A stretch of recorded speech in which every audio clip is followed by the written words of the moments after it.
Okay, here's my implementation. First, we get the customer from the context.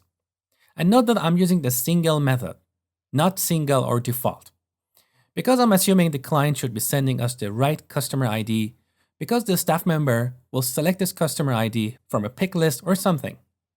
If a malicious user wants to send us invalid customer IDs, this line will throw an exception, and the malicious user will get a vague internal server error in the response. If you're building a public API that can be used by various applications, that's a different story. Then you would use single or default, like this, and check if customer is null, return bad request, and explain the reason for this error, invalid customer ID. But this API is not an external API. It's for internal use.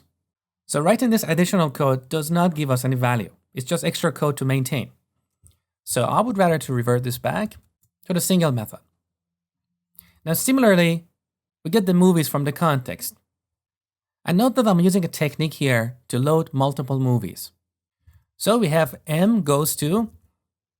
Now instead of starting my comparison expression with m, I use new rental.movieIDs.contains and then pass m.id here. This will translate to a SQL statement like this. Okay, so we get the movies, then we iterate over them, and for each movie, we create a rental object. We set the customer, movie, and date rented. We add it to the context, and finally, we save the changes. Now for now, I'm just returning an OK response. The reason I didn't call the created method is because in this action, we are not creating a single new object. And when using the created method, we need to supply the URL to the newly created resource. But in this case, we have multiple resources. So here's the simplest implementation and our happy path. Now we need to add the details. So as part of our rental process, we need to take into account the availability of a movie. Does our domain model currently give us the ability to keep track of the availability of a movie? It does, because in our movie class, we have this property, number in stock, and we also have the rentals for that movie. So availability equals number in stock minus active rentals. By active rental, I mean rentals that don't have a return date. Now, while this certainly works, I see a problem here. If we want to give a report to the user to see the movies that are not available, for each movie, we have to look up our rentals table to calculate how many active rentals we have for that movie. And as the data in our rentals table grows, we're going to see performance degradation. So I want to propose a different solution. But hang on a sec, is this premature optimization? Not at all. I know that as the data in our application grows, finding the unavailable movies is going to get more costly. It's obvious. We don't need any profiling here. And also, I told you about the importance of our database schema and queries. So let's take a look at an alternative solution and then we come back to a premature optimization again. What if we add a new property to our movie class called number available? So initially it's the same as number in stock.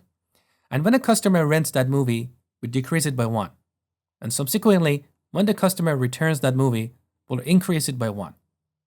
This way, we can quickly find all movies that are available or not available, and our queries will be less costly and also simpler. So I'm not going to sacrifice the maintainability of our application for premature optimization. With this solution, I will improve the maintainability of our application and optimize its performance at the same time. Premature optimization happens when you mess up with the code structure and make it unmaintainable for the sake of improving performance. But in this case, we're not going to do that. In fact, quite the opposite. We're improving the maintainability because our queries will be simpler and faster and less load on the database, which is extremely important when it comes to performance.